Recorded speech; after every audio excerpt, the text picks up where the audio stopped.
I love my little fishes as they swim about their home. I love my little fishes as they swim about their home. When the sunlight shines upon them and their colors begin to glow, I am drawn into a world where my heart longs to go. I imagine scenes of beauty and feel the warmth of love. I love my little fishes as they swim about their home. I have traveled the world over, but Hi never there. found Hey, peace. how's it How are going, you, It Dave? Substrate? comes from watching my fishies as they I'm swim doing good. about Made it their through the home. hurricane, so can't complain. My heart is happy and I am content to sit and watch them swim. I will not be alone while the fishies are in my home. When the sunlight shines upon them and their colors begin to glow, I am drawn into a world where my heart longs to go. I imagine scenes of beauty and feel the warmth of love. I love my little fishes as they swim about their home. Well, welcome everybody. Delighted to have you here. There's like a rolling stone. And whoa, you can see. Satisfactory. And Steve is here. And Rob. Morning start way. And he's Fther in. Lake Missoula Aquatic. Ben Sharp. Haven't seen Ben Sharp since last week. And before that, hadn't seen him in here before. Hey, that's been a long time then. Yeah, it has. Let's see, my screen is blacking out Oh every no. time I move something. Oh well, so I just won't move anything. Keith Terrestrial. Hello from Keith in Cornwall. Keith needs a wrench. We'll have to get him turn him blue. Stan Pittman's here.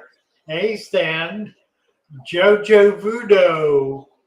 Could you give me advice to why my small 3-gallon fish tank is yellow? Oh my. Well, there are a couple of possibilities. You might have a piece of driftwood in there that is leaching tannins. That's actually probably the more likely reason. Another possibility, if you have a dirted tank, is that the sand is too shallow in a spot or two and it's leaching out into the water. So you might check those possibilities. Mm-hmm. Rob's wanting to know if Dina made it through the hurricane. Made it through it. Made a couple of cute things while the power was out, and just glad that there wasn't too much destruction in my area. Really? Yeah, Lloyd Goodyear. Let's see, what was this? Somebody, Lake Missouri, Ben Sharp says, discovered my first baby hill stream loach this morning. That really is exciting. Mm-hmm. Very, very cool. I'm going to show you now that you're bringing it up. I've got extra cable on my camera so I can reach for miles and miles. I'm going to show you the Amazon tank. We still don't have the plants yet. We're waiting for plants to come in. to be able to plant out the branch, but Don't worry, I'll be sending them out next week. I have hill stream loaches in here. May not see them. I also have discus in here. Boy, my cup fell on the floor and Oh, no. smashed. My coffee cup, I just destroyed it. Oh, that's no. terrible. Look at that. Oh no. Look at that mess. A full cup of coffee, smashed it to smithereens. Good. Yeah, it did. It really did, didn't it? I mean, it utterly destroyed it. I mean, it is. I've never broken a cup that bad before. Let's see if I I hate can to do say this. it, I have. See if I can do this without falling over. Oh dear. Oh, that's dreadful. Do you want me to cover for you while you get that cleaned up? Well, I've got some paper towels here. I'm just gonna put some paper towels on it Hey, it happens. and scooch them around. Well, it's what happens when you're dragging wires Oh yeah. behind you. Oh, mercy.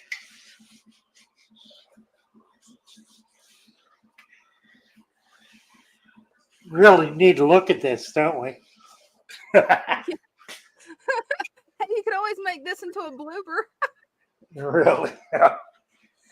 Yeah. Yuck. All right. Wait. I hate the Okay. coffee destroyed. Well, there went my coffee cup. My $20 coffee cup. Ooh, yeah, that hurts. Really? Well, plus I don't, I might have another one. I've got some stashed away I was going to take to. Okay, we're going to go in the other room while we're doing this foolishness.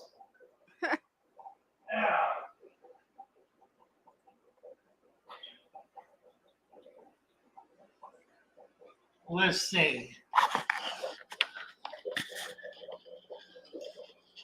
See what else I can destroy here. Okay, we are in the main fish room.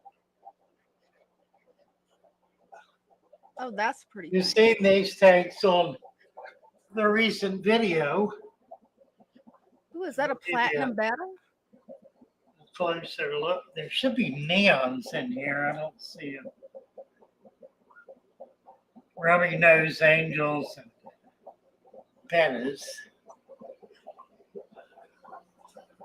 The cardinals in here.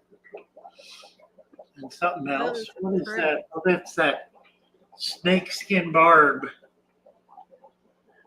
And these are the banded sunfish. That is, I don't know what all is in here. Those are some. There's a pretty mangrove goby in here somewhere, or two, or whatever. Bunch of baby bettas. Emperor tetras, spiny loach. Somewhere's a spiny loach.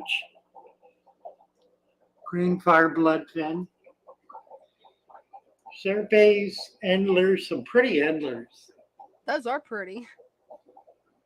Petite botilla. Somewhere I in haven't here. seen any like Looks that. like the bettas might be getting chewed out. That one's looking kind of beat up. I think the little ones are suffering in here and need to get them out. Yeah, it's a little too much pressure for them. Get them out of here. Look at that. Isn't that a stunning fish? Yeah, it is. Wow. I love the coloration. These guys, these electric blue Acaras, I got some smaller ones in, and I've sold them all out. I don't have any left. Gorgeous. I need to get more.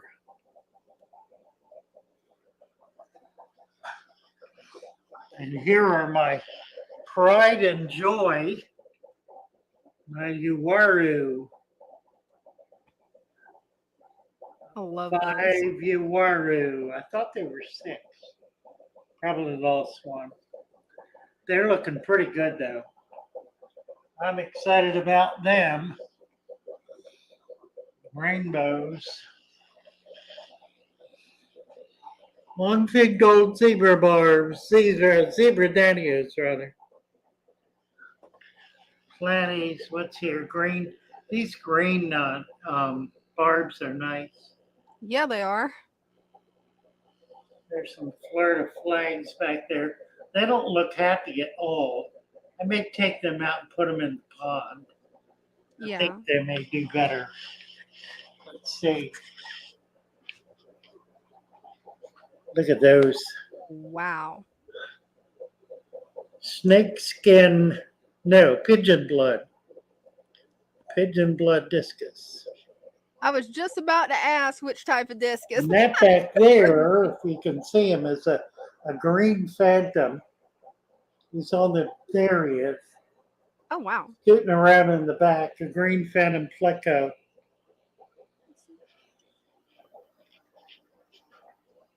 I can't get close to those. This has scarlet batis in it, a bunch of them, and I need to go through them. In fact, I need to pull them out of there. That tank is not faring all that well. Can you do a close up of the why. scarlet batis? Yeah, I don't know. 'Cause those Let's see. These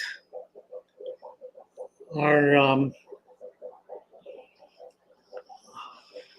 little Borneo gouramis, Valente chocolate gouramis. Ooh. Aren't they nice? Yeah, they are.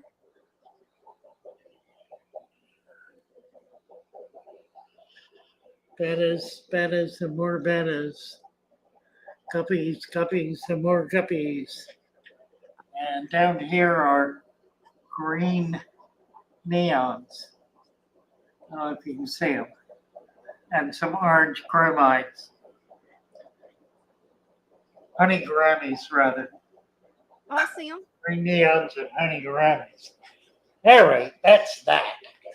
Only, let's see, one more thing. We can catch them. There are some right back there. That's a buffalo head. And that's 2 of them. I think I've got a male breeding back here. I think something is definitely going on. Well, that's interesting. I thought I took those out of there. The discus. Huh. All right, we're going to go back in the other room now. Now that I've done the tour. Yeah, that was an awesome tour. Those fish are so pretty. And the scarlet bettas, those, it's almost impossible to find those anymore. What's that? The scarlet bettas? Oh, I know. And getting females is worth the Yeah. life. Right? It's almost impossible. All right, we're back. Does that looks foggy faded or something? What in the world? Kind of look foggy, yeah.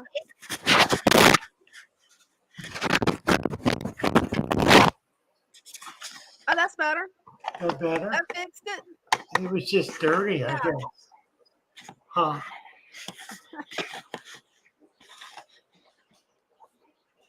All right. Whoop-de-doo. Garchump FJ, do you have any advice on keeping discus? Well, I've got some. You saw my discus. I tell you what, my advice is to treat them the same way you treat any other warm water tropical fish. The critical issue is, like with rams, for example, they have to be at an absolute minimum 82 degrees, preferably 85. but no lower than 82. They just don't do well. They're a deep tropical fish and they require warm water. Other than that, if your tank is well balanced and healthy, you don't need to get into constant water changes. You simply need to provide a healthy environment for them.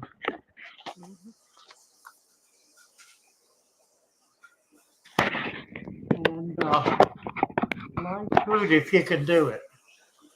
Blackworms, a little bits of shrimp or fish. Some people feed beef heart. I've kind of gotten away from it. I prefer fish or chicken even to beef. Beard, yeah, it's coming. It's coming. It's slow. Yeah, it's coming along. We're getting there. Yeah, and I'm happy I'm doing it. I think it'll look better. I'm pleased. It just needs to be a little more to it. Mr. Stringer says consumer-fied aquarium sand affect the growth of green temple and moneywort. How are keeping plants with 3 blue phantom plecos? No, well, plecos have a tendency to chew on plants. You really need to provide them. Narnia is or Nonia, whatever it's called. The Japanese dried seaweed is a really, really good food for plecos. And you can get it in a Oriental food store or Oriental food section in a decent grocery store. Just dried sheets of seaweed, and they like that real well, and that'll keep them off the plants a little That's better. good to know. The superfine sand, it's a funny thing about sand. I've had all kinds of sand.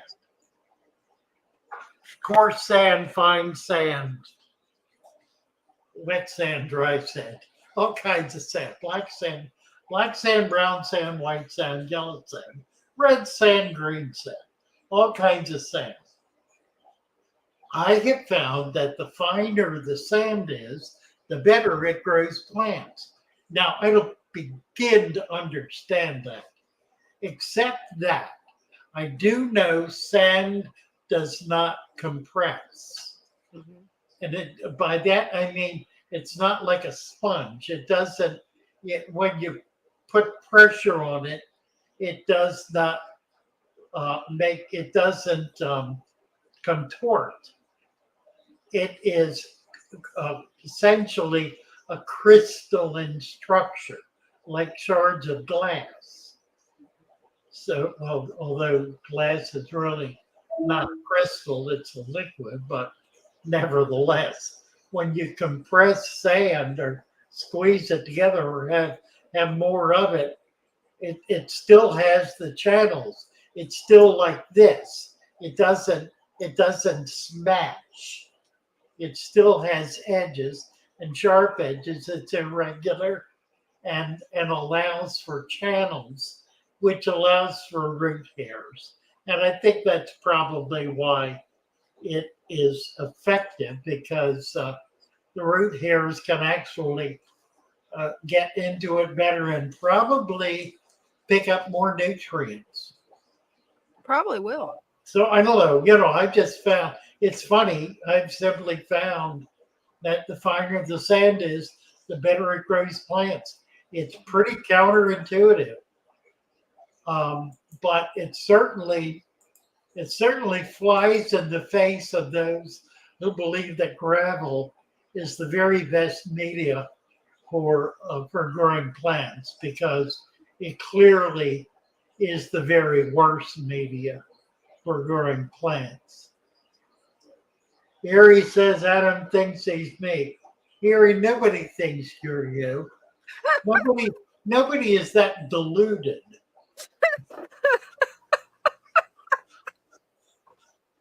That was good. Honestly. Secret, second plant leader. Remember to click the button.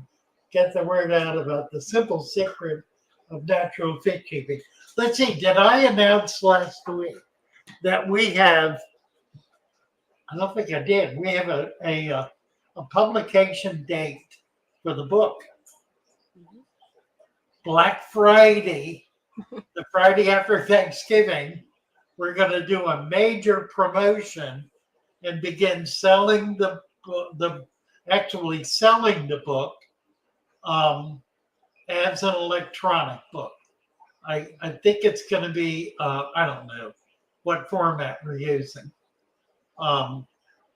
It's not PDF. I think it's what's the little thing? Kindle? Yeah, I think it's a Kindle. Yeah, I think That'd be we're good. I think we're going to do it on Kindle.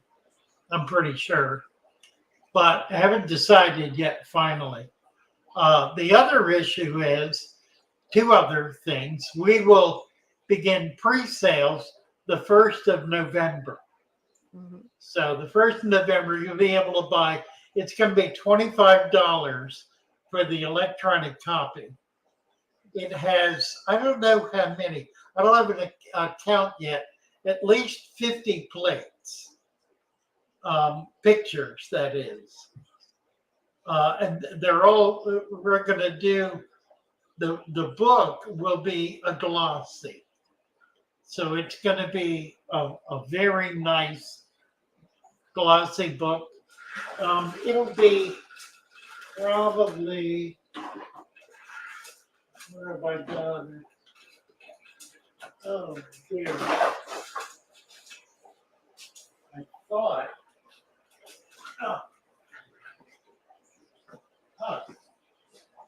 well, my books disappeared. Oh no. I wonder if I've got any glossy books.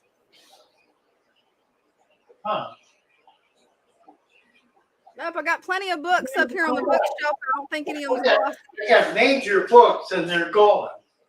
I don't know what's going on. That's not good. That's weird. Yeah. I don't know my books. Well, there's the Amano. It'll be like the Amano. Mm-hmm. Oh, like that. Yeah. Yeah, it'll be like this.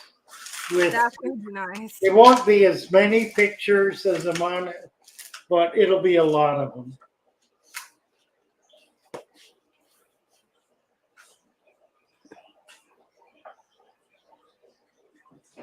But it's not. Well, I don't know.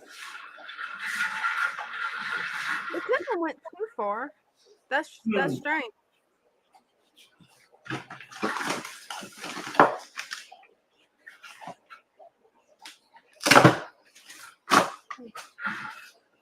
Anyway. It's gonna be a nice book. Well, yeah, it's going to be very nice. This is a copy of the National Aquarium from the 1990s, done by TFH. A couple of Japanese guys did this, and it's rather nice. It's only 115 pages.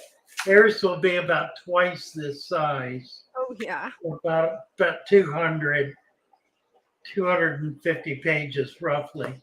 So it's going to be a good sized book. And I think we're going to do a bigger one than this. We'll see. We don't have a format yet. I don't think. So anyway, that is coming.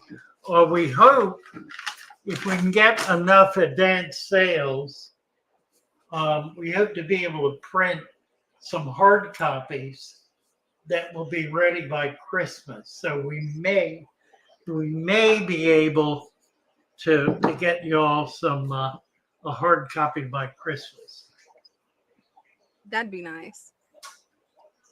Yeah, because this is gonna be the complete guide. Well, this is interesting. Ovidio Corchero says, "Is a tank ever done cycling?"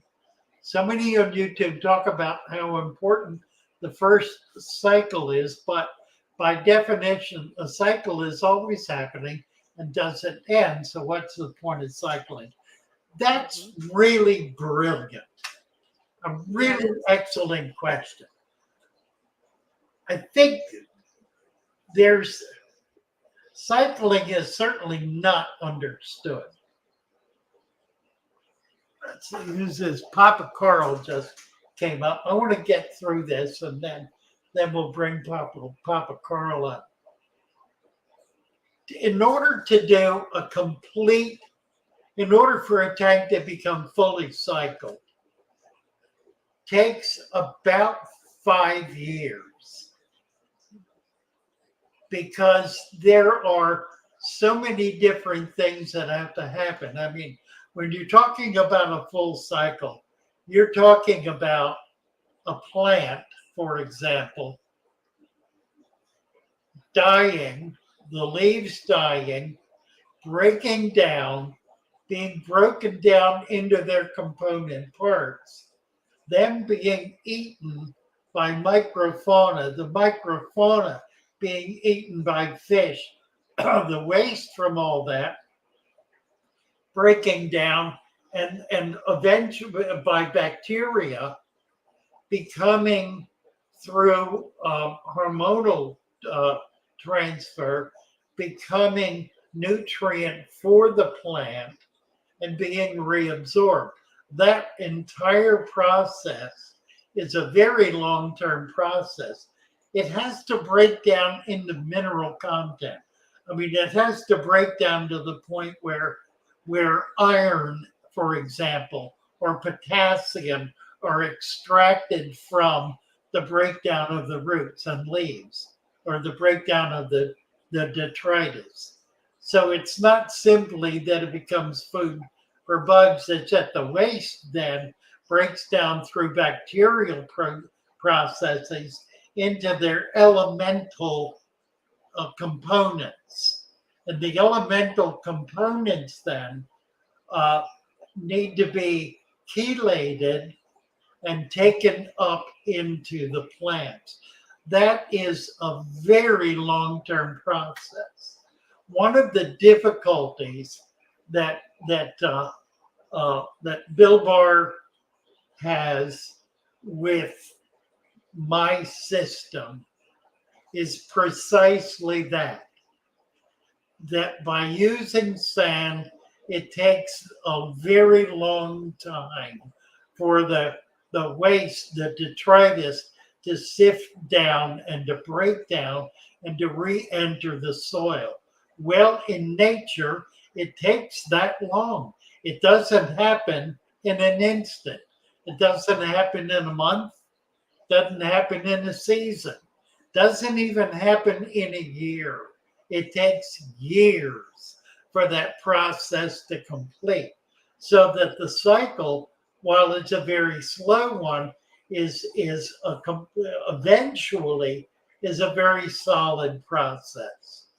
So if you think about it in those terms, to get back to the question, there was a video about, is the tank ever done cycling?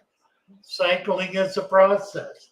It goes on continuously, but it takes a long time for all of the cycling. There are many, many, many different cycles for them to all become established, which is why we do the supplements and add extra minerals and compounds to the soil so that it doesn't become depleted in the process of going through all of the cycling, if you will, that it needs to do.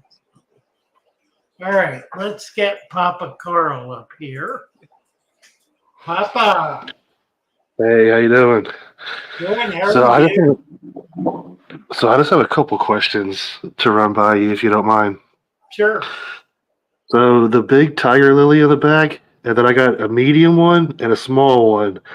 They were all the same size, but the one with the most shadow, with the least amount of light, is getting bigger and bigger. When the ones with the most light aren't growing, is there too much light, you think? I doubt it. It probably, there are other factors involved. The health of the bulb is involved. The the resources that are available in the soil at that spot. A lot of kind of uncontrollable factors. The other Okay. thing is that it may go slow and then all of a sudden explode.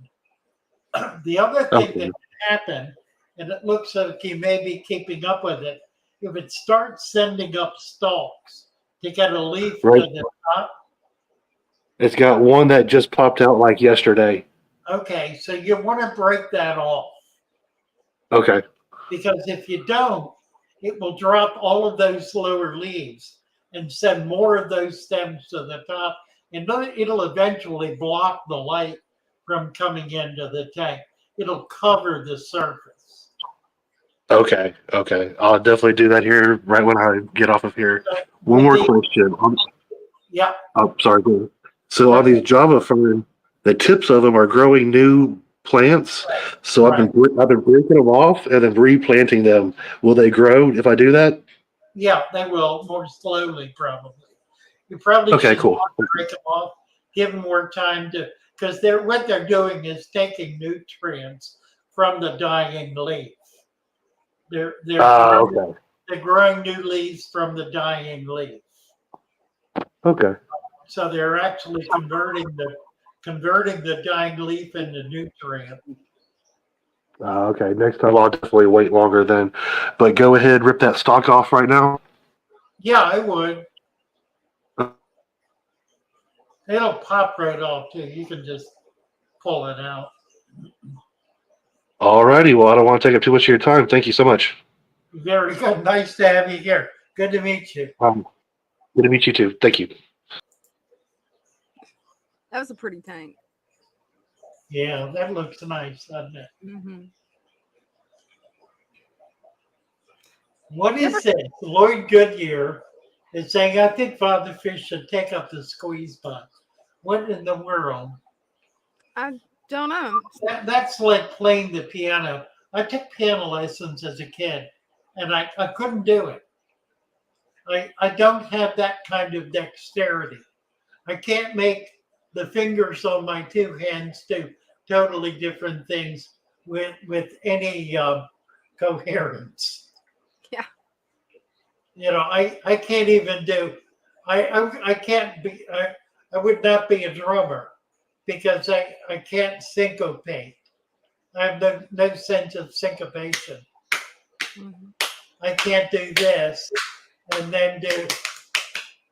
I can't do that. I can't do this, that, and do that. I don't know. All right, NC is here, and Jimmy. Let's get Jimmy up, then we'll get NC. Hey, Jimmy. Gotcha. Whoop, I lost him. Here he is. Oh, pretty much here. Very good. So this got some blueberry. Well, I tell you, the alkalinity is causing a problem. This thing, however, is well, and it's doing.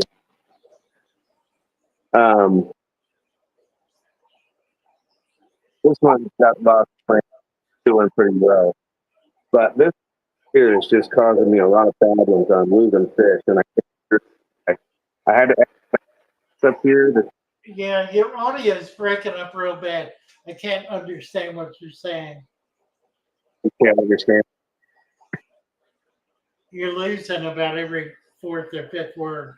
It's just dropping off. So say it again. Let me try it again. You're talking about alkalinity. Okay, the alkalinity in this tank. Yeah, Yeah. dropped off Here. again. Oh, yeah, it's breaking up. Why? The alkalinity in the tank is what? You can see it. I'm not getting it. Yeah, I'm not either. I Yeah. think it froze. Can you hear me better now? Yeah, Yeah. we hear you better. Well, that's better. I Okay. heard that. Solve the problem. Sorry. So the alkalinity in this 55 gallon, I've been going through and adding reverse osmosis water to this, like about 10 gallons at a time, taking 10 out and putting 10 gallons in. It's starting to, I mean, the alkalinity is so dense in this water because I live in Indiana. The well water I have, it's just all through limestone. So adding, like there's no reason to add pH or do pH down or anything. It just isn't gonna matter. So I've been doing the reverse osmosis, and still the alkalinity is out of control. So it's obviously going to take a lot of time. But I've been losing fish like mad. Like I've probably lost 8 fish out of this tank over the past year, and there were some, expensive fish. And I love those damn fish, but they're gone now. But that tank is doing okay. I mean, as far as plants growing and stuff, like it's doing pretty well. This tank here, this is my 20 long, and it's a little cloudy because I added some cucumbers and some spinach to it for the Pleco and the snails. It's got the same water parameters, but the fish and everything seem to be doing fine. I guess mostly my main concern is how to get the alkalinity in this tank to go down. And is that what's actually killing my fish, or do you think it's something else? If you get a lot more plants in there, Yeah. the plants will pull minerals out of the water, particularly stem plants. Okay. I would load it up with stem plants. Yeah, I've been taking plants out of this one, like cutting them and then putting them over here. And they've been doing pretty well. You need 10 times more plants in there than you now have. Yeah. It needs to be thick with plants, and that really will change the water. That it'll lower the alkalinity because it'll pull minerals out of the water column. And then do not do water changes. You can add the RO if you want. The problem with the RO is that it's essentially dead water. It has no value. It doesn't have anything in it, which is kind of why you're doing it, in order to dilute the mineralization that you have. But I think the solution. Tell me about the substrate. So I bought the father fish substrate. I did that according to the Discord. Okay, that looks pretty good, actually. Thank you. Yeah, I think the issue is plants. And do this. Try to get maybe hornwort, duckweed, anything that's going to grow fast. Okay. Just load it up. Anacris, whatever you can get. If you got local plants that you can find, like pond plants, throw those in it. Okay. And see if that'll make a difference. Okay. Very good. Yeah, I've bought plants from you a couple of times, and almost all of them died. And I just, I'm just. Did they come in bad, or you mean they died after they were there? So there was a couple that died when they were on the way. You took care of that for me, so I praise you so much. You didn't charge. You just gave me a whole new box of plants, which was super awesome. And that's what a lot of these plants are from, was from your replacement. But before that, I think that it just wasn't getting enough light. The water was full of tannins. Oh, that could be. And it just went from lush with all these plants to a barren desert, Yeah. But now that I've added more light, they seem to be doing better. They seem to be better. Yeah, they look okay. Yeah, they're getting there. It's just like you said, it's a process. It takes a long time. Right.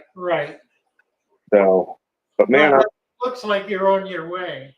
thank you. Yeah, I love what you do, man. I really do. Once I found you and started doing this, like I've become a fish enthusiast now, and my friends make all kinds of fun of me, but I don't care because I love it. It's great. Good for you. Yeah. Thank you, Jimmy.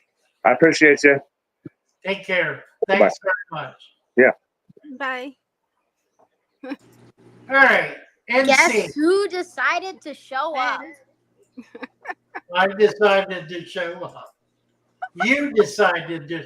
What are we looking at? A looks lot like a has map. happened. A lot has happened. Oh, tell us about it. So right now, outside here, I got some agonite and I'm rinsing it right now. Aragonite? Yeah, Oh, for the nice. cichlids. Oh, Don't know all why right. it's a bit cloudy. I don't know what to Yeah. do. But over here, let's start off. Let's go top row and then bottom row. So Okay. I went shopping and I got a bunch of aquarium co-op products. Well, you did, didn't you? Yep. And I got the Episto Cave. And that's what's in here. They're nice. Okay. And in here, in the bag, I just went to the Waterfront, which is a store here in Utah, and I got a pair of Epistogramma Inca 50. Very rare. Oh, very nice. Okay. Most people probably have never heard of Inca 50. I haven't. Episto Inca 50. Inca 50. Have you heard of that, Father Fish? I don't think so.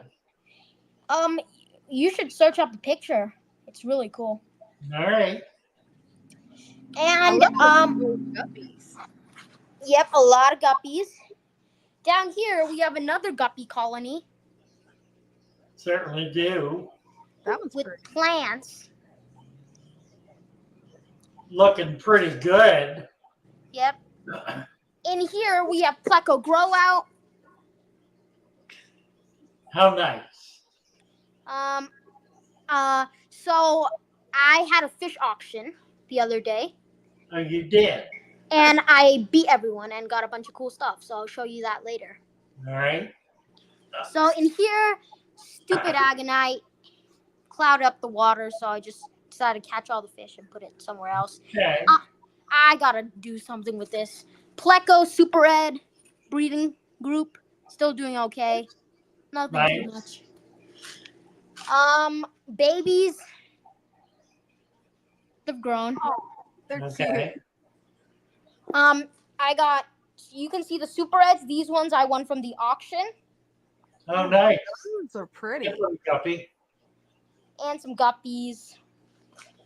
These ones, they're not sexable yet, but I'll get something going. Is that a dragon scale guppy? It's a tiger Dumbo ear. That is beautiful. In here we have the male. He's not on eggs right now, but he's a pretty cool guy. I like him. And here's the main show. Can anyone know? Do you know what this is, Father Fish? The fish? Yes. It's an Episto, I guess, isn't it? Yep. It's an Epistogramma cockatoide orange flash. Very good. And I got a orange. pair, Yeah, nice. and it was from the auction, and I got it for $22, which is affordable Wow. for a You Episto. got a pair? Yep, it's a pair. I don't know if you can see Wonderful. the female. Female's right here. Very cool. Yeah, I see her. Yeah. Now I see her. Yeah. So I have 2 Episto pairs.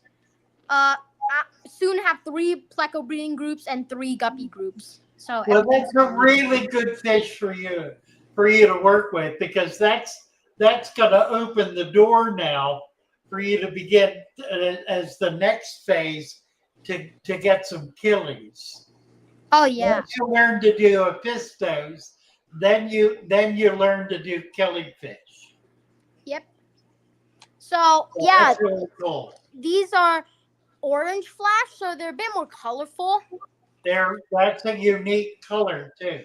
Normal. But these ones I'm excited for. Yeah. Do you think they could breed with the guppies in there?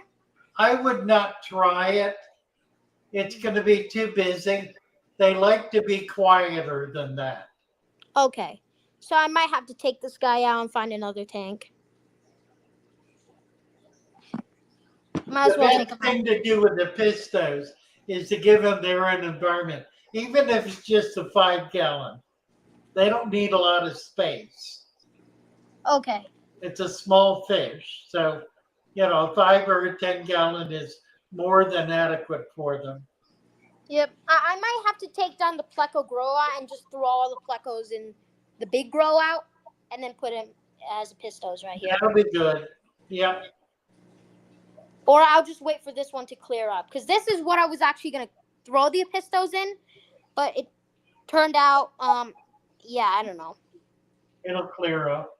Yeah. So should I just throw them in right now in this tank? Or should I wait for it to clear up? I would wait for it to clear up. You don't want their gills to get affected by that. It's particulate matter, and it could affect their gills. I might as well just do a quick water change and then That'd be a good idea. Real good. Yeah, I would do that. Yeah, but these Plecos are really, really nice. Yeah, they are. Oh, yeah, they sure I are. love their color. I got these for $10. Nice. So yeah, everything's going good here. I still can't figure out how to do the brine shrimp. You I tried probably different don't have kinds of enough salt. salt. It looks like they're brine shrimp in there. I think they're hatching. I think I see shrimp. Okay, because I was using table salt and that didn't work, so I'm using the aquarium salt. Okay. So that should work. Yep. And these plants are really nice, so thank you so much. You betcha. Although at this one is not doing too good. Yeah, I see that. You That's said the some baby. plants will work, some plants won't work. Yeah, well, that's right. That's right. But this is one of my favorites. Baby Tears, it's one of my favorites. So Right. I'm sad. It's a tricky one, though. Yeah, it is. It's But one of it's my really favorites pretty. too. But I haven't made it succeed yet. Nice work. And I see, can't good figure work. out when this girl's gonna release the eggs. Yeah, another week or two. Looks like her the anal area, the ovipositor, needs to square off. Okay. It's gonna drop down and square off, and when it does, she'll be within days. Yep. I don't know if Patty Aquatics is in the chat, but I think I'm gonna be streaming with him in a few Oh, weeks. cool. Patty's a nice guy. Yep. All right. Well, thank you guys so much. You're very welcome. Thank you. And maybe Thanks, I'll hop Susie. on later before the stream ends to show you guys the progress. I don't know. Excellent. Okay. All right. right. See you guys. Bye-bye. Bye. Bye. I love those gold guppies. Those. He's pretty guppies, yeah. Yeah, he's got some amazing ones. We have Father Fish is now for hire. We're doing formal consultation. It's essentially $1 a minute. You can get me on the phone, and we can go on Discord so that we can do audio visual. Mm-hmm. We can do camera and audio, or we can simply be on the phone. Your choice. But the issue is it allows you to pay for what I've been giving out for free. And what I do now is, if someone calls me up to ask for advice, if it's a simple question that I can answer in a few words, I will do so. If it's more involved, then I will direct the person to the Discord channel. I won't even try to deal with it unless they are insistent that I do so, at which point I direct them to the consultation feature listed in Shopify where they can pay for my time, and I will give them dedicated time to be able to deal with specific kinds of issues. Now, I found so far this works best with brand new people who are trying to figure out everything and kind of hold it all together, put it all together in the system so they have some sense of direction of what to do, when, and how. So that's actually working out really well. I've had 4 sessions so far, and it's been very productive. Have not needed the follow-up because they got their questions answered. They learned basically how to set up the tank, and that's really what it was all about. I think that's frankly where most people feel like they need help, just the confidence of knowing precisely what to do and how to do it and when to do it. So that's available and is our newest our newest source of information and assistance. The shop is open. We're starting to get customers coming in. We had 2 today, 2 yesterday. The local community still does not know we're here, but I believe there are a lot of fish keepers in the area who are going to be very excited about coming in. The folks who are coming in are enjoying it. They're having a good experience and they're excited about coming back. So we have Jacques Fther and Prodigious. So let's do Jacques, and then we're going to bring Fther up. Let me get rid of this. Jacques Fther. How do you say your last name? Jacques Fther. Jacques Fther. Nice to meet you, Yes, Jacques. sir. Hey, you too. You're amazing. I mean, I've never realized and even thought about this natural way of doing an aquarium.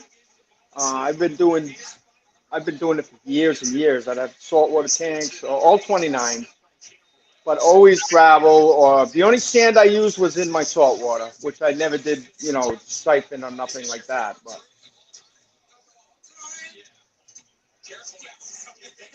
How many tanks do you have? well, it's funny you ask because I just set up a 5-gallon today with your setup.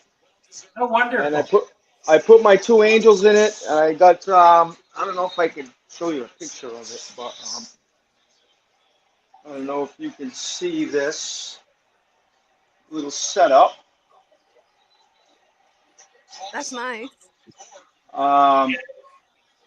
I got a sponge filter. I got 2 angels in there that I actually got them last week, and I got I don't know about 8 live plants, and I got some leaves that I got today, like you said, out of the stream. Yeah. And this plant right over here in the back, this little looks like clover, or kind of like clover.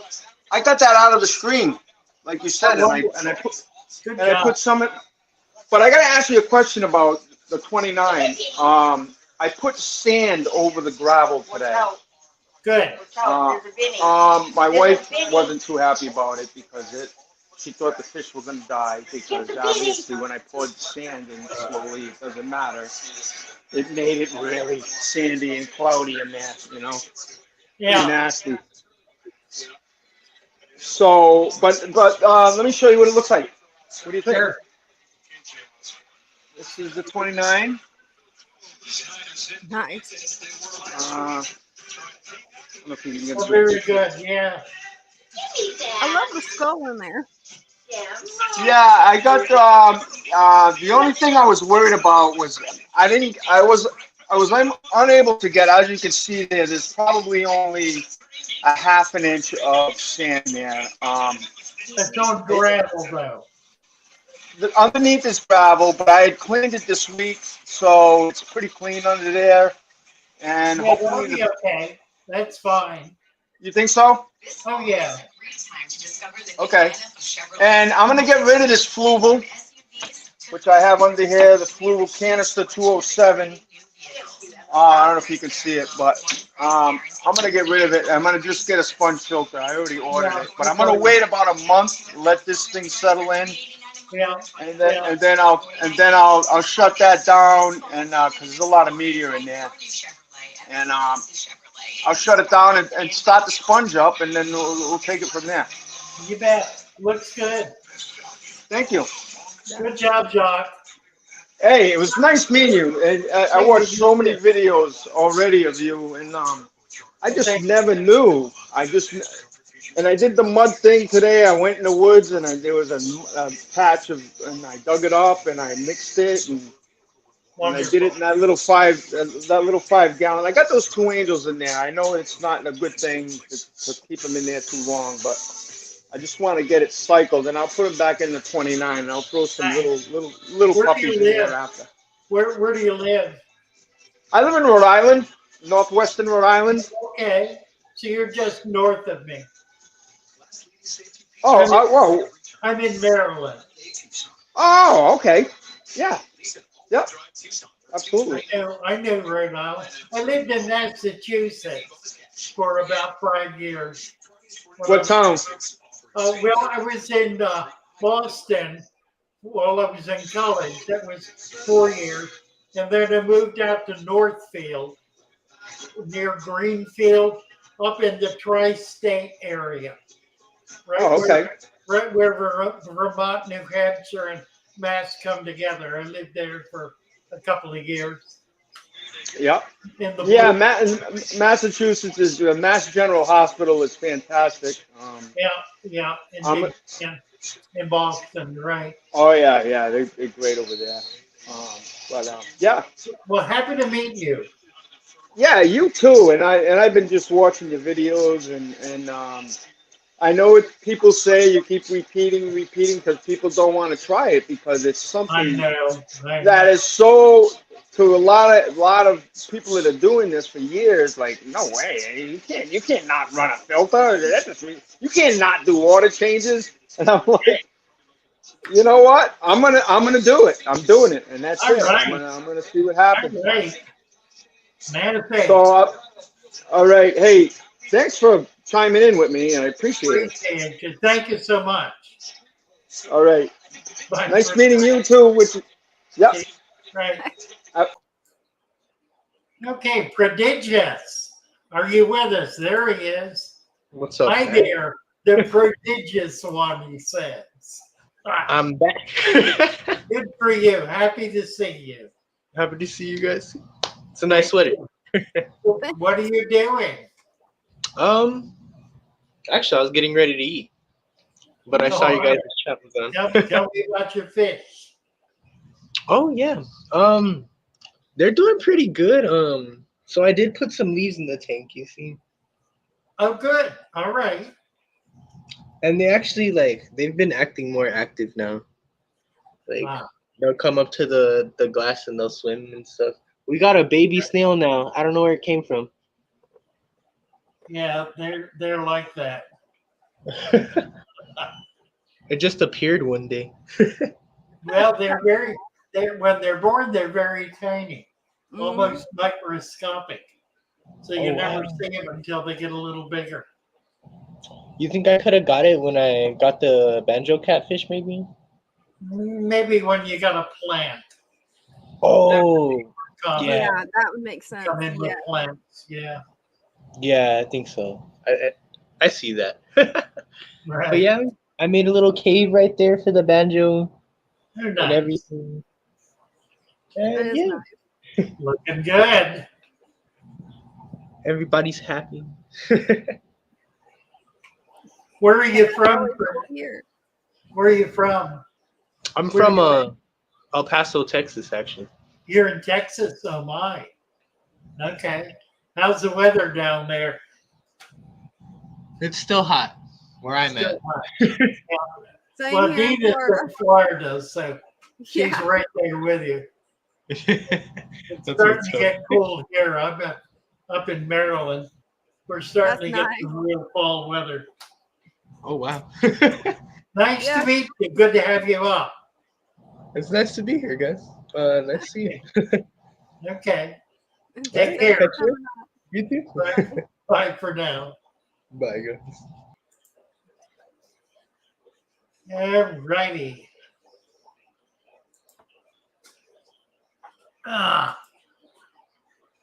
Okay, so what's going on in the chat? Adam is here.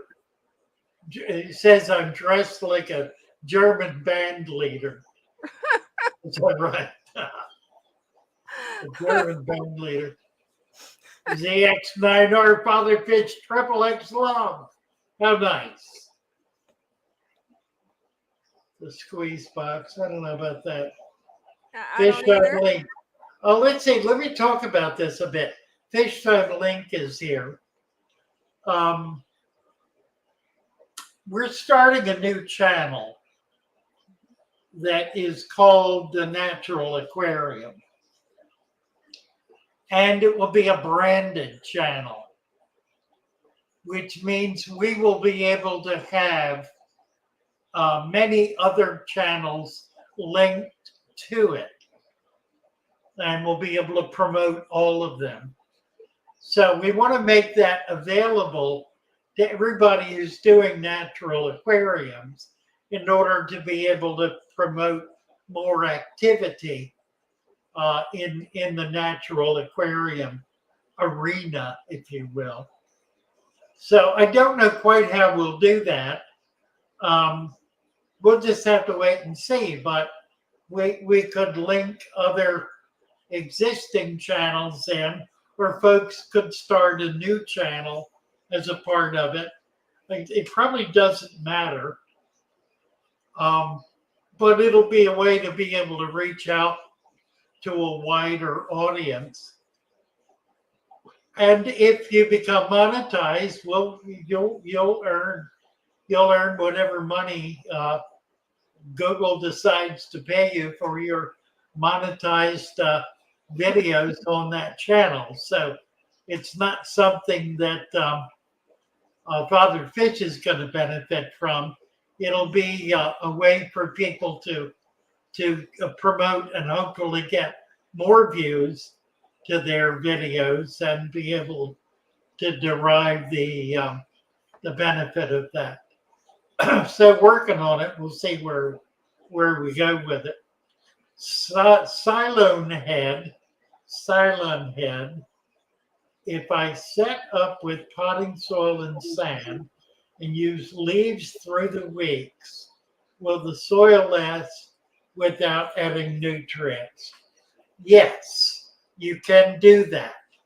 And it is a way to be able to be adding nutrients to the system as you go along. Treating leaves as food mimics nature. So it genuinely is an effective way to be able to build a balanced aquarium by adding leaves on a regular and continuing basis. Now, obviously, leaves don't fall from trees, at least not in northern climates, 12 months out of the year. It happens roughly 1 month out of the year. But they last a very long time in there. They drop in the fall. They last all through the winter because the biological activity is slowed down in the winter. And then when it's spring and the water warms up, there's a flush of life that's growing out of all of those leaves that have spent the winter beginning to break down and soften and deteriorate. So it provides a sudden flush of nutrients that carries that through the summer. There are other things that fall in the water. There's dust, of course. Wind blows soil in. It blows other kinds of detritus. Branches fall in the water. There are other things happening. Not the rush and the tremendous flush that the leaves provide, but those leaves do in effect last all year long. So they're ultimately depleted by the end of the summer, at which time the cycle starts again. So yes, it is a way to be able to do that, and you can do it on a continuing basis. In other words, it does not need to be seasonal. In point of fact, in an aquarium, it's somewhat problematic to load the tank up all at once with a lot of leaves. That has a tendency to create pollution. It creates an excess of nutrients in a closed system, and that's never a good thing. An excess of nutrients in a closed system causes a bacterial flush that burns up available oxygen and causes all of the oxygen dependent animals living in the tank to suffer, many of them to die, and then to create a cascade effect that will potentially kill everything in the tank. So you want to be cautious with the amount of leaves you put in, but you want to keep leaves in the tank. As they deteriorate, add more, and you can build that up. As you add more, doing it gradually, the biology will increase, the biological activity will increase, allowing it to consume and break down more material than it could before. So you're actually improving the biological activity, expanding, if you will, the biological activity in order for it to be able to handle a greater load of nutrients. There's a point at which you don't want to expand beyond that. And you just kind of have to get a feel for it. But you will, if you go slow, do this gradually and pay attention. Spend more time observing than doing. If you will spend 10 times more time observing what's happening in the tank than actually doing anything in the tank, you will learn what's going on and be better able to support and nurture the natural process that's going on. So that's kind of a long explanation. How did I lose? That's a really good explanation, though. Thank you. That really makes it lock in my head how that works.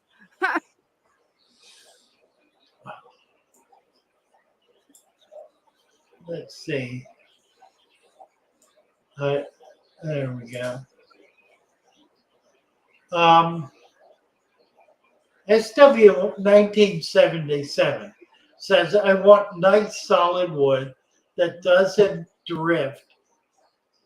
I'm going to go for still wood. Well, here's the thing about wood. There's softwood and there's hardwood.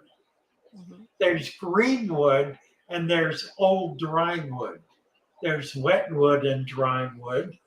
There's wood that's deteriorating and wood that is like stone that becomes essentially fossilized. So there's a wide range of wood. certain woods virtually do not deteriorate. For example, locust wood or persimmon wood. Those are trees that are used by watermen to make posts that are tie posts that they put out in the water that will last 20, 30, 40, 50 years without deteriorating. They're a very hard, dense water that simply does not break down easily. There are other kinds of wood, pine is an obvious one, that break down very quickly. So you want to pay attention to the kind of wood you're putting in, number one. And number two, even more important, you want to make sure that the wood you're putting in your tank is thoroughly desiccated. Now, by that, I don't mean broken down. What I mean is utterly dried out or utterly water soaked. Both achieve the same condition. It's a matter of the sap in the wood being, in effect, burned out of or washed out of the wood.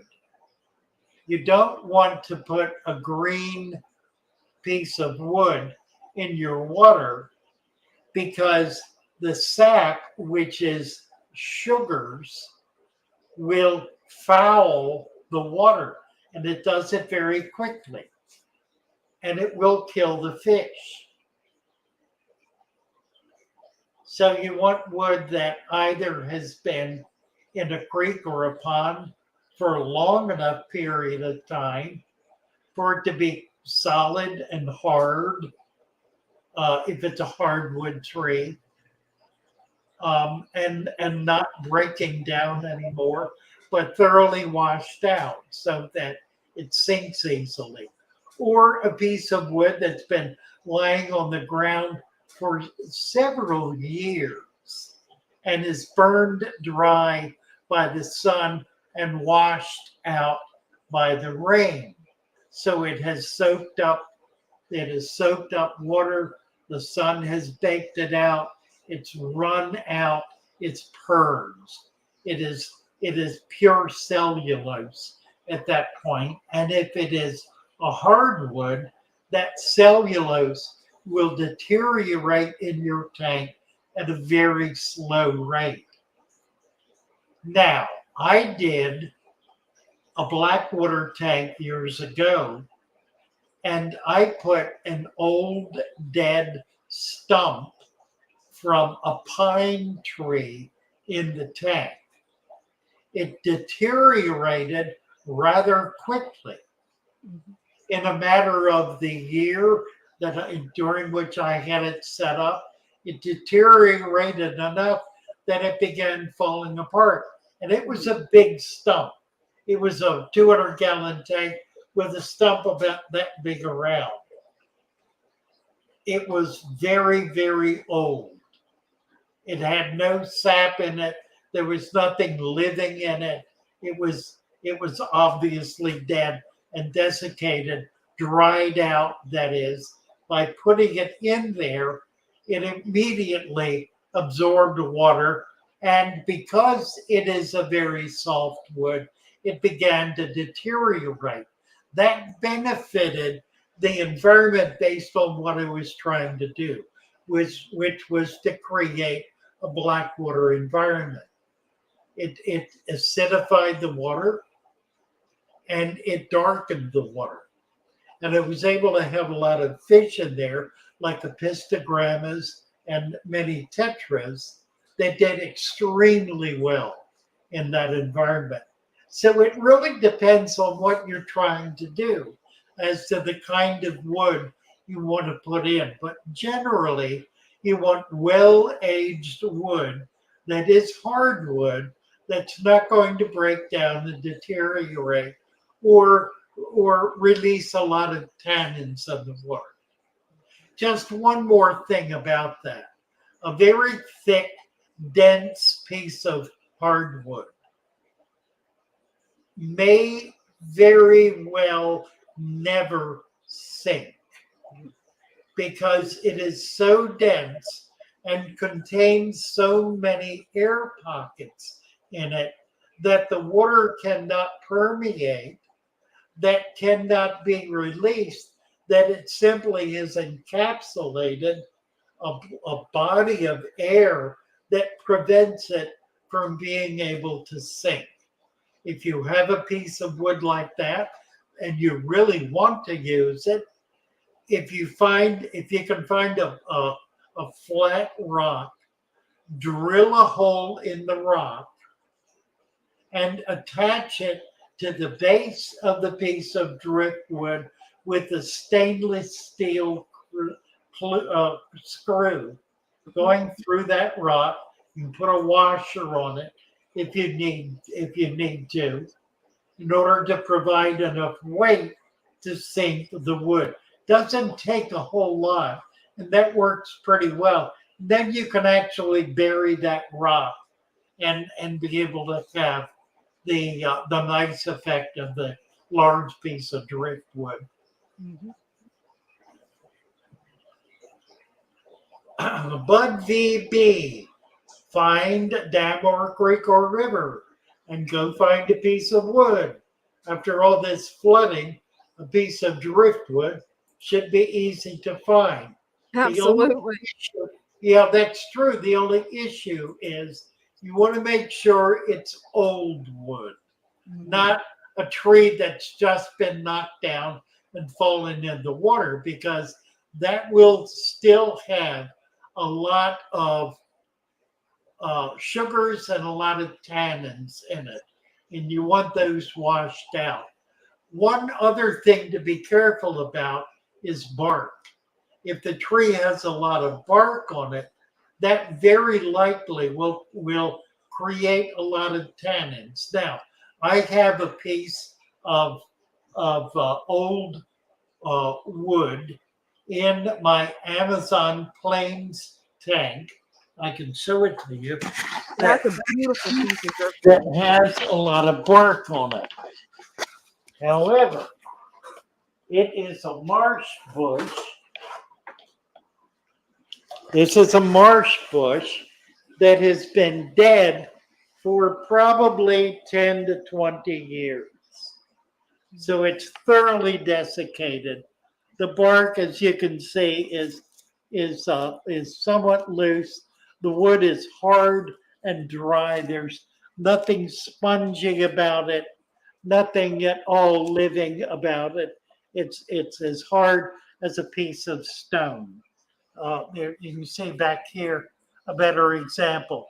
It's been bleached by the sun, baked hard, and is working extremely well. There's an egg case on here. Oh, I that's noticed it the other day.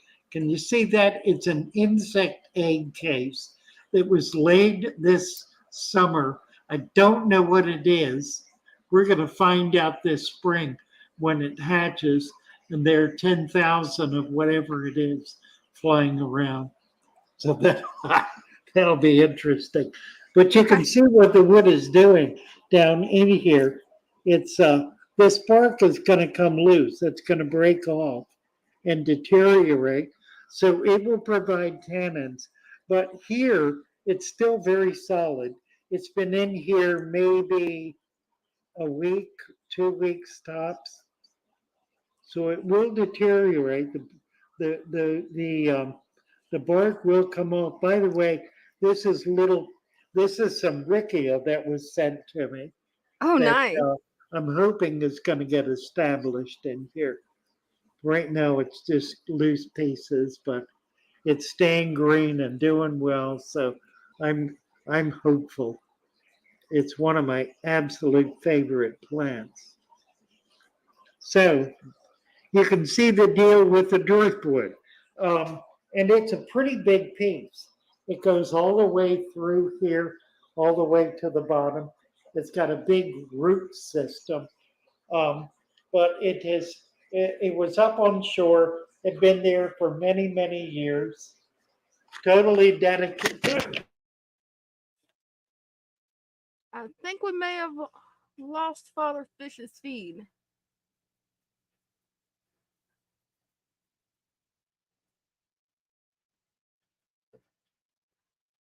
Yep, he's on mute. He should be back up real soon, you guys. Just drop the camera. It happens. Adam Armbruster says, swim for sure, Father Fish. He'll be back up soon. He's just went offline, but I'm sure he just dropped the camera because I do it all the time on my phone.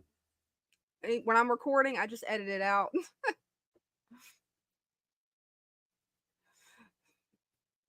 So tonight is show and tell if anybody wants to come up. No, I don't think he fell in, Cowgirl. I think he just dropped the camera. It happens. We all do it.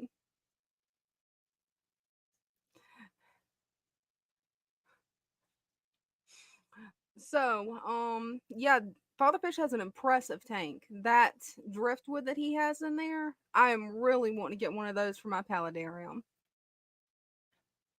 Thanks, Bud VB. Yeah, I'm working on it. This was supposed to get utterly redone, but hurricane hit and I had other stuff that I had to tend to first. What I'm hoping to do next weekend is get that done if nothing else happens. So, which we got another hurricane coming, so I don't know if I'm going to get to do it this weekend or not. I'm going to give Father Fish a call real quick just to make sure everything's good.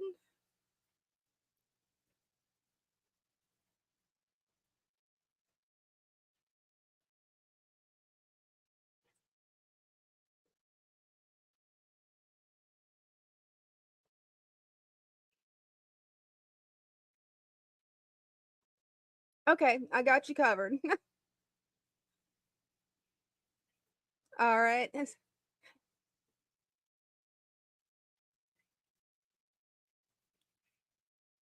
Okay. Oh, you got it? Awesome. He's coming back on, guys. Okay, talk to you soon. Here we are. We're back. Welcome back. Yeah, I stepped on my camera It wire. happens. And now I'm thoroughly messed up because I've got 4 channels Oh no. rather than 2. Oh dear. Give me a minute to get things together here again.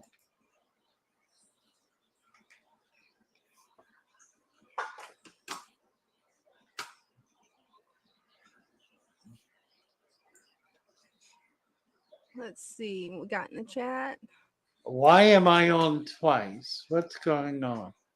Live now. Okay.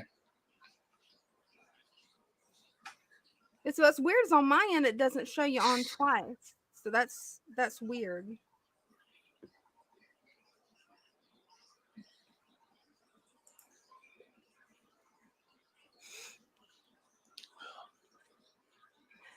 SW1977 wants to know if you're doing okay, Father Fish. Yeah, I'm fine. I'm just trying to get it all together.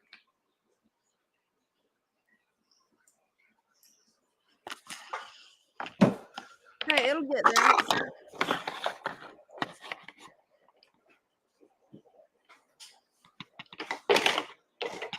That is a long cable. Yeah, it's about 20 foot. Wow. Okay, I'm sorry. I need to take a break. Give me that's one no minute, problem. please. That's no problem. Well, tonight is show and tell, guys. If anybody wants to come up and show their tanks off, just click the pin link at the top and I'll pull you up. Let's see what we got in the chat. How do I show my tank? By Mr. Stringer. Okay, what you need to do is there'll be a little pin link. Actually, I'll go ahead and post the link for you. And you just click on this link and it'll bring you into StreamYard. And then from there, you just fill out the information and you're in.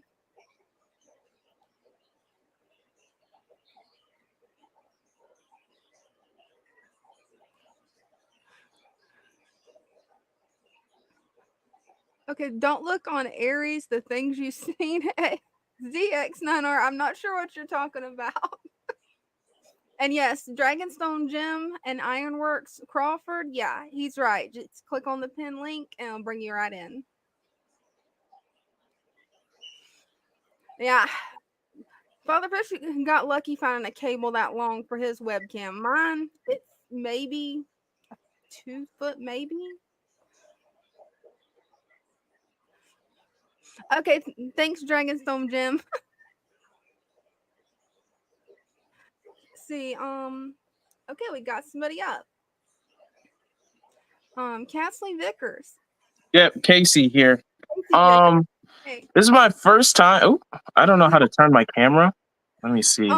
Try just turning it to the side, just like that, and it might work. Sometimes it works, sometimes it don't. Hold on. Well, it don't. Yeah, I don't think it's gonna work this time.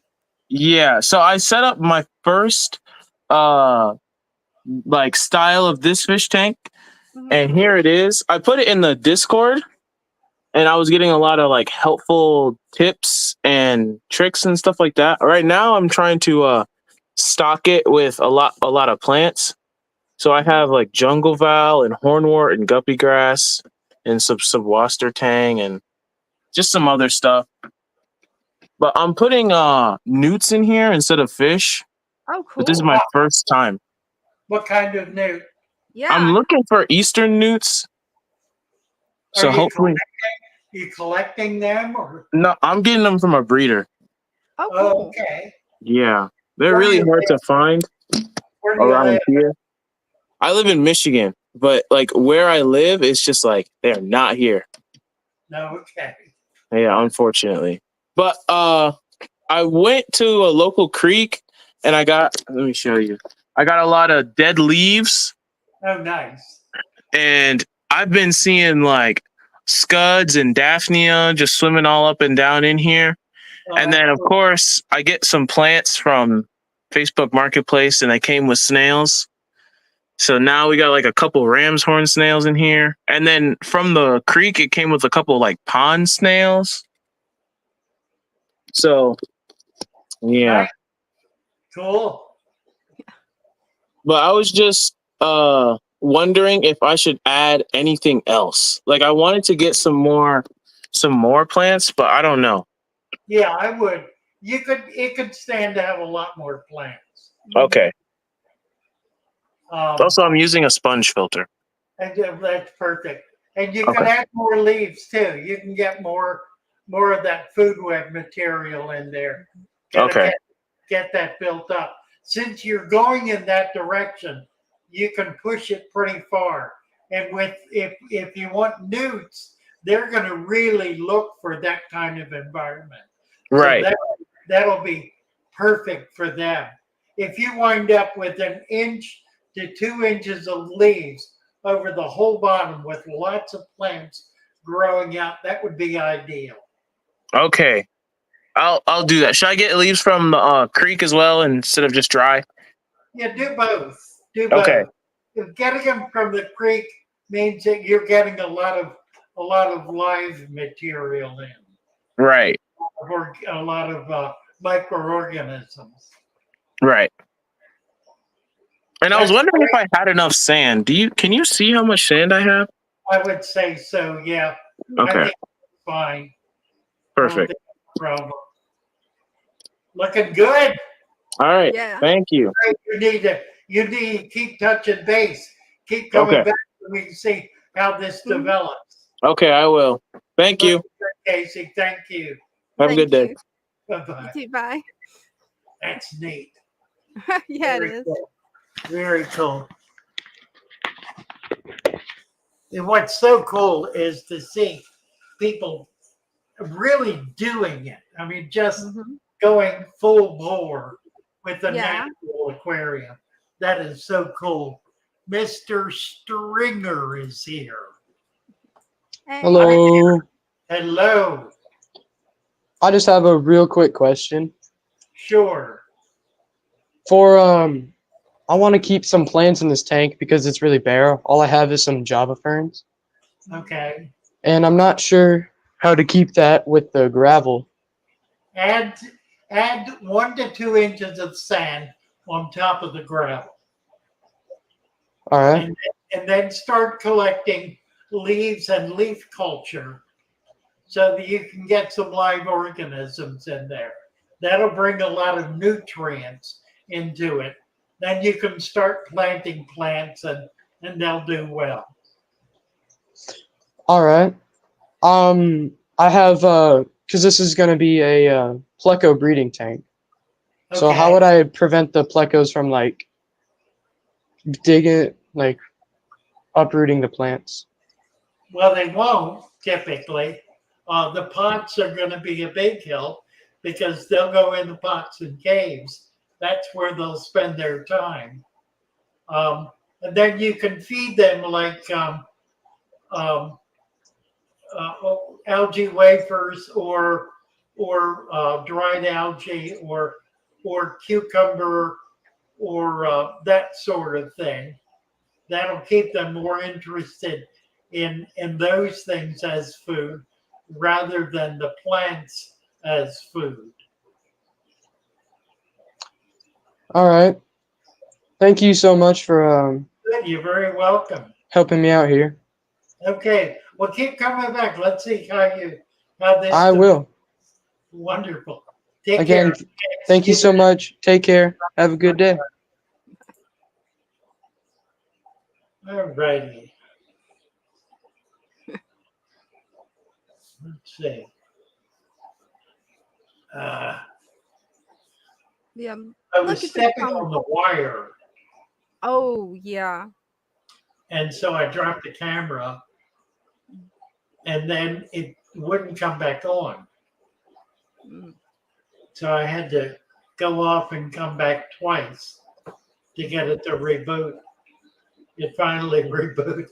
Hey, at least it finally rebooted. That's the main thing. Yeah, really. Mhm. As opposed to destroying it. I don't think I've got a backup camera. I need to order a backup camera. Oh, yeah. I would be dead in the water if this craps out because I don't have another one here. I don't think. You know what? I probably do actually. Yeah.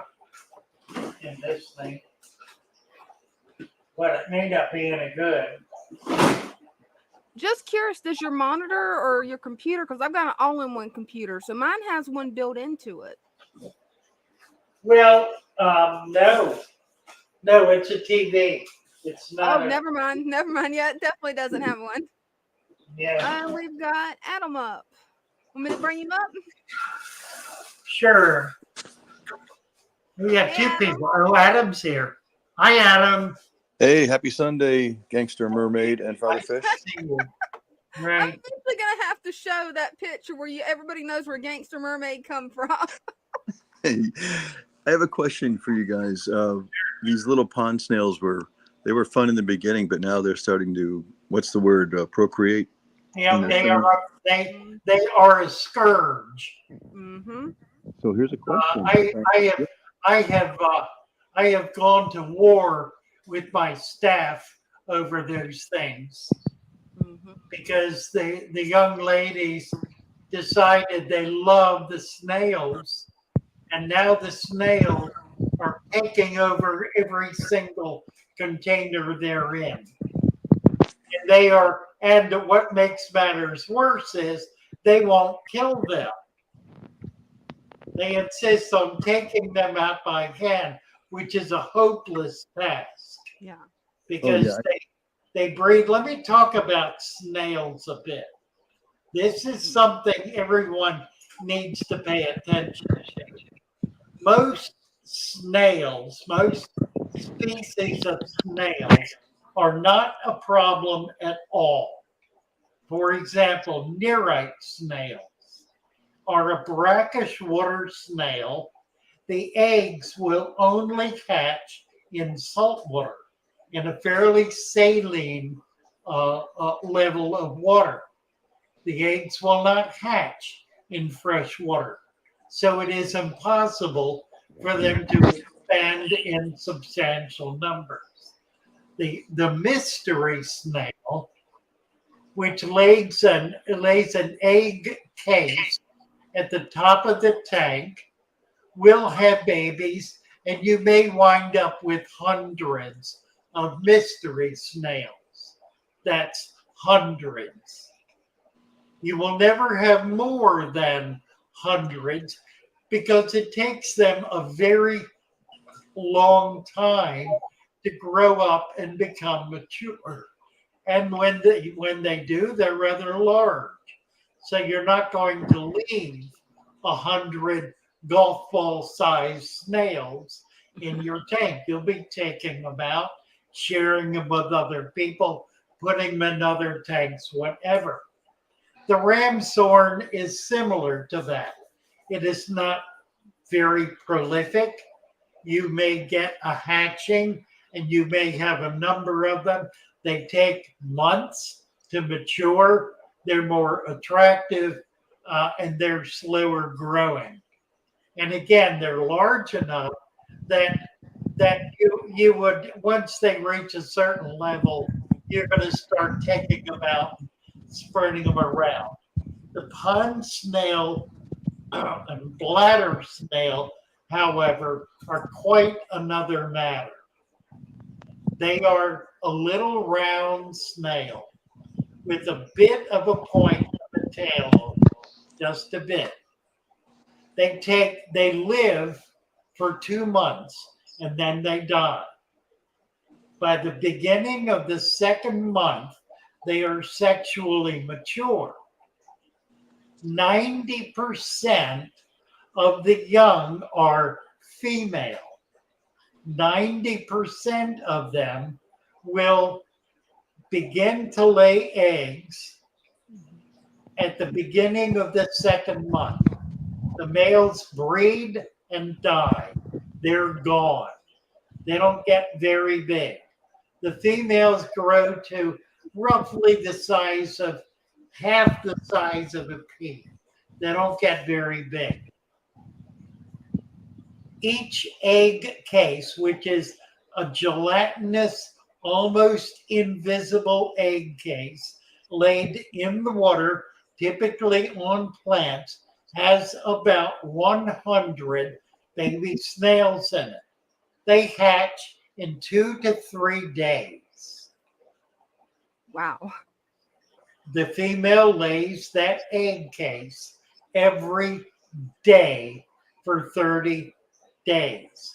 One snail, 100 a day for 30 days is 3,000 babies from one. Multiply that times 50, much less 100, and we're at 50,000. 50,000 a day. 50,000 a day. By month 4, you're at 50,000 a day. By month 5, you are in the millions and your tank is destroyed. Wow. They simply cannot be allowed to continue. Mm-hmm. Being merciful to a pond snail is a suicidal act. It guarantees the ultimate destruction of the tank. The solution is actually pretty simple and pretty effective. You take this finger, Mm-hmm. and wherever you see one on the glass, you press against it. They have very thin shells. The shell breaks very easily, and the fish then eat it. Mm-hmm. Do that every day until you run out of them, and then do it again the next day.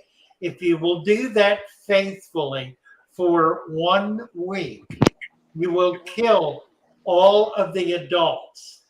You then need to go back in 2 to 3 weeks when the babies have gotten big enough to become mature for you to be able to see them and do it again.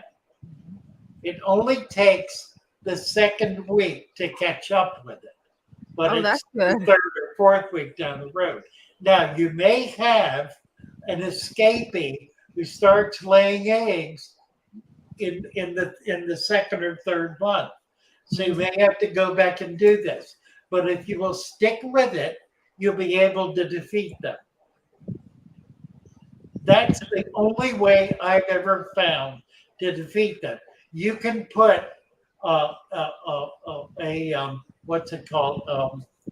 A snail that eats other snails. A vampire Assassin snail. snail. Pardon?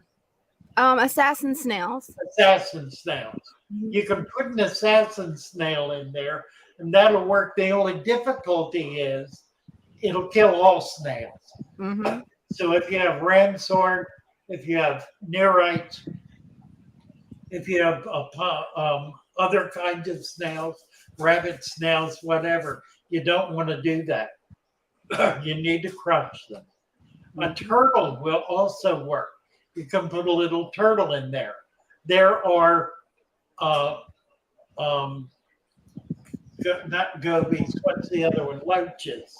There are loaches that eat snails. You can use loaches as well, and they'll take care of them. So there are several other things you can do to get control of them. What I would do in your tank, Adam, is get a couple of loaches. Coolie loaches are good. Clown loaches are good. They'll do well in the tank. They're interesting and fun. They're not going to bother anything else, and they will get control of the pond snail issue. But it's important to deal with it. Don't let it go. Is there a way you can zoom in, Adam, where we can see the pond snail more? Because I've never seen one yet. She doesn't Sorry, I have didn't interrupt. I can't even imagine. I haven't seen them yet. I haven't even encountered them. So You got one there, Adam, you can show? there's one on the glass. Yeah, right there. It's kind of blurry. That looks like a ramshorn to me. I think that's a ramshorn. I don't think that's a pond snail. Here in the back. In the back. The ramshorn is like a whirl. Right. Now these are, there you go. There's some right there. I did in a row. Yeah, in the plant. Right. 3 right on top. Yeah, they are. That's right. And you're right, Father Fish. The angelfish loves them, and he won't break the shell. But if I break Right, they won't break the shell. That's right. he devours them. He loves them. But if you break the shell, everything will eat them. Oh God, he loves them. He goes crazy for them. All right, I'll have to do that. That's a really good thought. Yeah. Okay. Good. Helpful. So it's a good food source, actually. Yeah, I mean, if I do that right now and put them in the top, they'll just chomp them. Right. Would it be a good idea to raise them in a separate jar as fish food, Father Fish, or would that Yeah, be too it's a good idea to get rid of them. just squish them? That's the best idea, is to get rid of them, Yeah. to not deal with them. And you can do it. I mean, it's like anything else. It's like algae in a tank. You have to be persistent. Yeah. But if you're persistent, you can do it. So you're saying a couple series of rotations, and then Yeah, exactly. It just takes a while because they're so tiny when they're born. You really can't see them. And they need to be big enough to be seen in order to be dealt with. right. Oh, fantastic. Appreciate that. Yeah, I'm glad I haven't run into those yet. If I do, I definitely would squish them or give them to my turtle, or both. Squish them, then give them to the turtle. Really. I'll just do some squishing. Yeah, all the fish love them. If you smash them, they'll be food for everything. Fantastic. Well, thanks for the advice. Appreciate it. I can't quite hear you, Adam. Oh, I said thanks for the advice. I appreciate you guys. You bet, Adam. All right. Cheers. Bye. Cheers. Love your tank. I love that tank. Now, Sebastian. Hello, Hey. Father Fish. Hello, Dina. How are you? I'm doing great. How about yourselves? Good. Nice to see you. This is my Southeast Asian father fish theme tank. Oh, how wonderful. That's nice. I just added this gourami yesterday. Well, that's a pretty Okay. Yeah, it's a 29 gallon. And Great. it's balanced, and I really appreciate learning from your method. It's just been now I feel like I have a green thumb because now I can grow plants successfully. Right. You know, Right. Nice. this tank is doing well. Certainly But is. I have another one. It's a Discus 55 gallon with angelfish. Oh, I think it did it. I think it did it for a second. And no, thought it did. This is my 55 gallon planted Discus community angelfish tank. Okay. I have some birds. I think I buried the crown. I just pulled them up and trimmed them. Any advice on how to grow the tank or the plants? Anubias or sword? That's Anubias. There's some Anubias and there's some swords. That's a sword right there. Right. Well, yeah, you want the sword at the crown at the surface. The Anubias should not be in the stand. Plant them the crown above, right? Yeah, the crown. Well, right at the surface.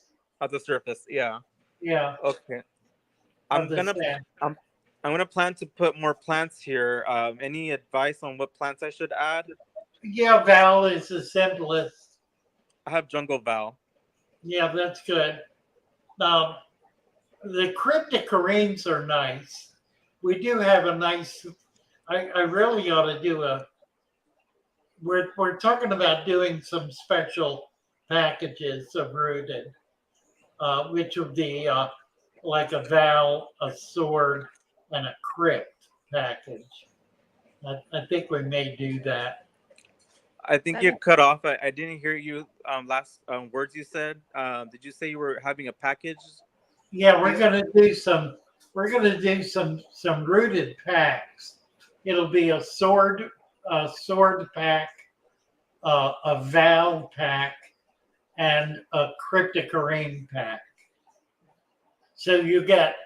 I'll definitely look into that because I'm looking to add more easy, fast-growing plants in the tank because I only have Anubias, jungle val, and I had some Mother Amazon sword plants, but they've been like melting away. Yeah. Well, the val once it catches will carpet. It'll really become a forest. It just takes a little bit, but once it gets there. Yeah, we're going to list some packs this week. So you might keep an eye open.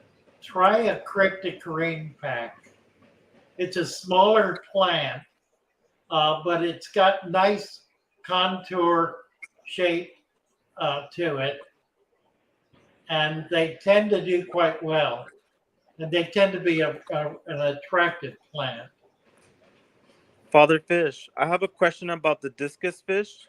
Yes. How often would you recommend feeding them in a Father Fish tank? Well, I've been feeding them once a day. Yeah, once a day is fine. You don't have much in the way of food web in there. So, no, I don't. And the food web really provides a continuous food source for them. So, yeah, once a day is fine. You have enough going on to be able to handle that. What are you feeding? I just want to say thank you so much, Father Fish, for teaching us how to create this natural method of fish keeping. It has really changed my hobby. I've been in the hobby for over 20 years. Oh wow. I started when I was a 10-year-old kid, and I just really appreciate your method, and can't wait to read the book that's going to be coming out. Yeah, me too. Same here. What are you feeding, Sebastian? What food are you giving? Tetracolor. Okay, let me suggest to you to buy some shrimp from the supermarket and freeze them, and then scrape little bits of them to feed to the fish. They all of the fish will enjoy it, but it'll be especially good for the discus and angel. And it's a very inexpensive and very high quality food. I haven't fed them fresh shrimp before. That's something, I'm gonna consider for sure. It's easy enough to do. It's very inexpensive. Now you don't want to cook them. You want raw frozen shrimp, and you just cut tiny pieces or use a knife and scrape them in order to get little tiny flecks. It's a perfect food.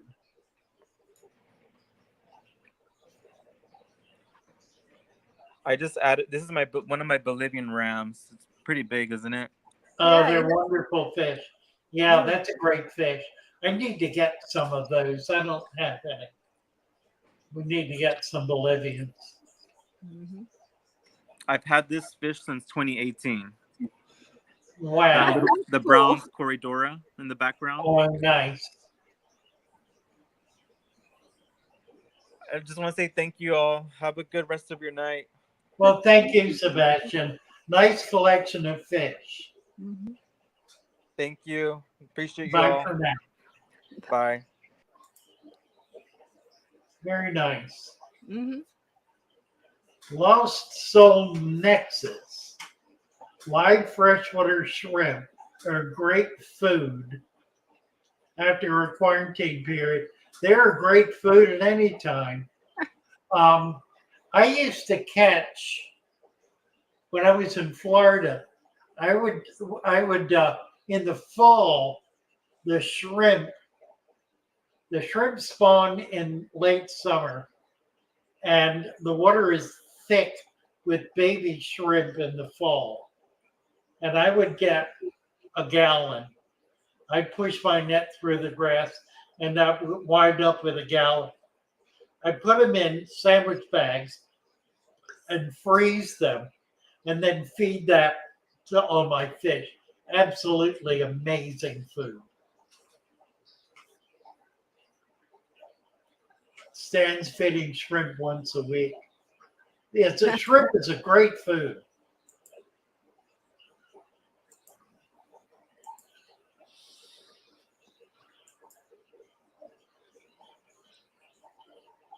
Is raw shrimp good for testing? Yeah, anything. The raw shrimp's good for everything. SW 1977. Is it 1 inch of soil and 2 inches of sand? Or the other way around? Yes. 1 inch of soil, 2 inches of sand. Yeah, some people are doing 2 and 1. There's a fair amount of confusion out there. Yeah. Fortunately, it's a fairly forgiving system. Optimally, it's 1 inch of dirt and 2 inches of sand. Sometimes you can get away with it. Sometimes you can't. The critical thing when you put the dirt in is to make sure it's flat and level. If it's got little hills and mounds and you put sand on it, some of that is going to be within 1/4 of an inch of the surface. And that won't do it all. So it's really important to make sure it's totally flat.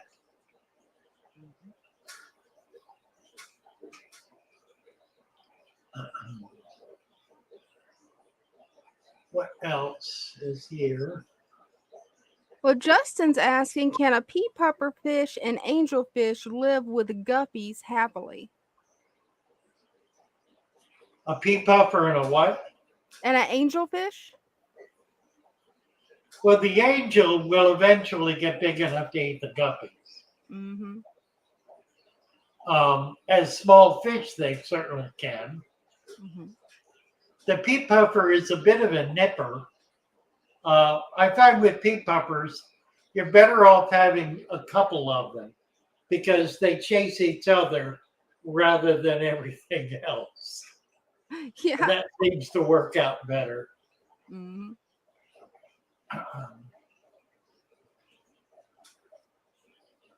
Yeah, I'm going to do a crit pack. That's going to be cool. I need to get that together. I've talked to Brenda about it.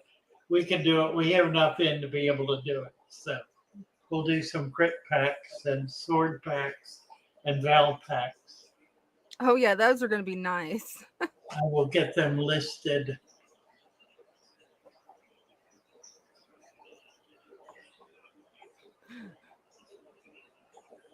Well, Yeah. angels eat plants.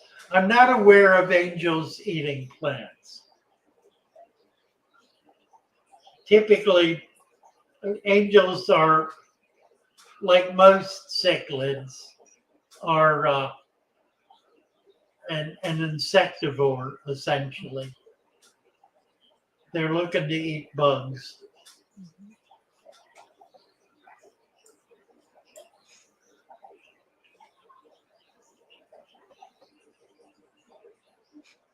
Let's see. Doc Disguise, when adding water, do we need to add supplements? If you add your regular tap water, you will not need to add supplements. So long as your water is hard water. And most water is. If it's very soft water, then you're already familiar with a supplement regime. Bear is saying by peat puffers nip fins of guppies with larger fins. Well, they are a nipper. That's absolutely true. Again, if you got a couple of them, they're going to tend to chase each other. But guppy fins, like betta fins, are uniquely susceptible to nippers. Yeah, they are. It's a single peat puffer in a 5-gallon crewel. Based on what I don't understand the question. What's that mean? Cruel. On what level? You mean by being alone? Fish don't care if they're alone. By and large, fish really don't care whether they're alone or with other fish. Typically, they're happier being alone because they're safe and they don't have to compete for food. So a single fish in a tank is typically a perfectly satisfied fish. Depends somewhat on the fish, but generally speaking, I would say that's true. I don't believe fish get lonely. I don't really, I don't really know of any exceptions to that.